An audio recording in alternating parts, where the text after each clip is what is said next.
Bonjour et bienvenue sur ma chaîne YouTube. Alors je vais vous faire une vidéo pour vous présenter,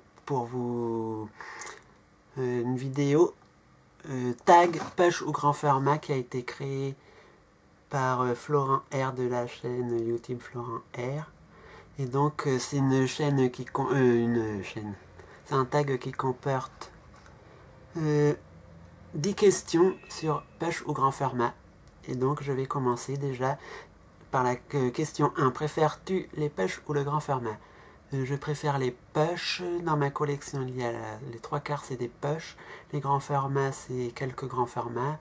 C'est pas que je déteste les grands formats, mais je suis plus attiré. Le push, voilà, livre de push, ça m'attire plus. Quand je les vois dans les magasins, j'ai l'impression qu'ils sont là. Viens me prendre, achète-moi, achète-moi. Je suis un livre de push, viens, achète-moi. Et les grands formats, ben voilà. Question 2. Quels sont les points forts et faibles des push? Alors les points forts, le prix. Pour 3 push ou 2 push, on peut avoir qu'un grand format des fois. Il faut voir que des fois les push, c'est bon, c'est pratique à emmener un peu partout, ça tient mieux dans la main. Enfin, des fois c'est moins lourd. Déjà parce que j'ai des livres genre Harry Potter et la magie des romans à l'écran. Quand je le porte en grand format, en édition super jolie, il pèse 1 tonne, je peux pas le porter, je suis obligé de le poser pour le lire. Donc voilà, les points forts.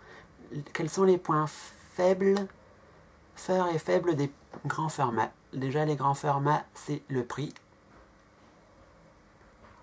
Alors, les grands formats, c'est super cher. Il faut savoir qu'un grand format... comment dire, un grand format, c'est cher, voilà.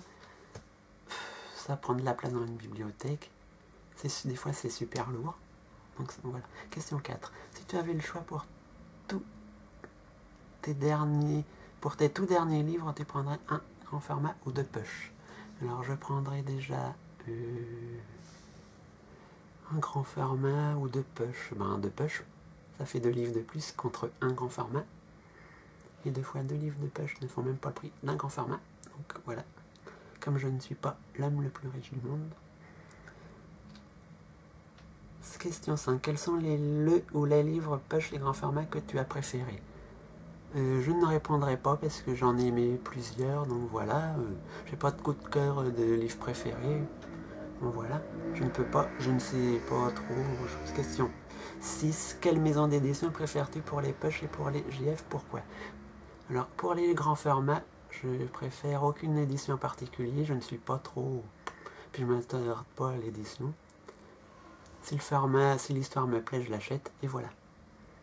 Pour les livres de push, je suis plus 10-18 collections Grand Détective parce que j'adore les séries policières où il y a plusieurs thèmes avec les mêmes personnages. Ou alors Pocket parce que j'ai remarqué que j'en avais beaucoup. Les couvertures m'attirent, enfin je sais pas comment expliquer, les histoires sont bien.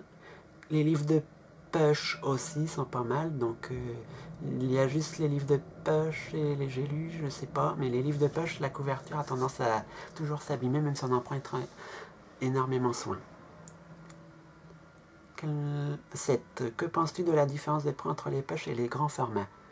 Je pense qu'il y a plus de travail sur un grand format parce que c'est déjà plus grand, mais je pense que des fois c'est abusé.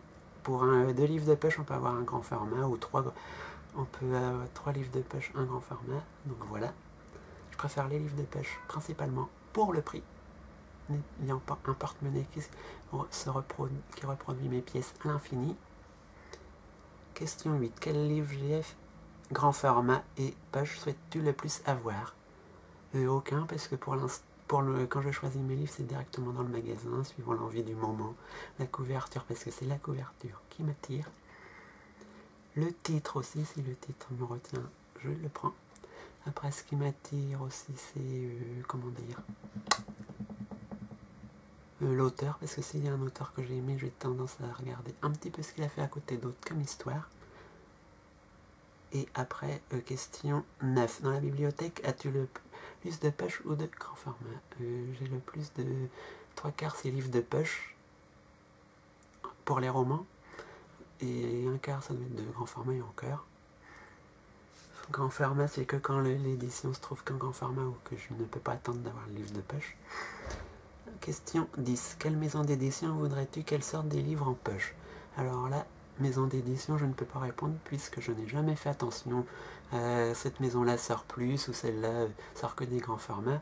Mais j'ai remarqué que pour les adolescents ou les jeunes adultes, ils sortent plus des collections en livre en grand format, alors que ça devrait être en livre de poche vu que les ados ont moins d'argent qu'un adulte qui travaille ou qu'un retraité. Donc je pense qu'ils achèteraient plus si c'était en poche.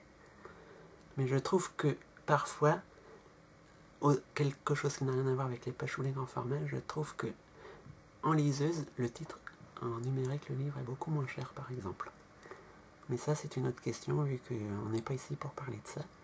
Quelle maison d'édition voudrais-tu qu'elle sorte des livres en poche ou en grand format? Donc en grand...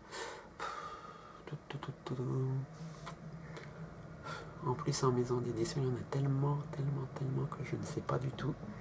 Je ne peux pas, donc voilà, merci. Je pense que ce tag est terminé. Je mettrai le lien du tag dans ma vidéo. Merci, au revoir et à une prochaine.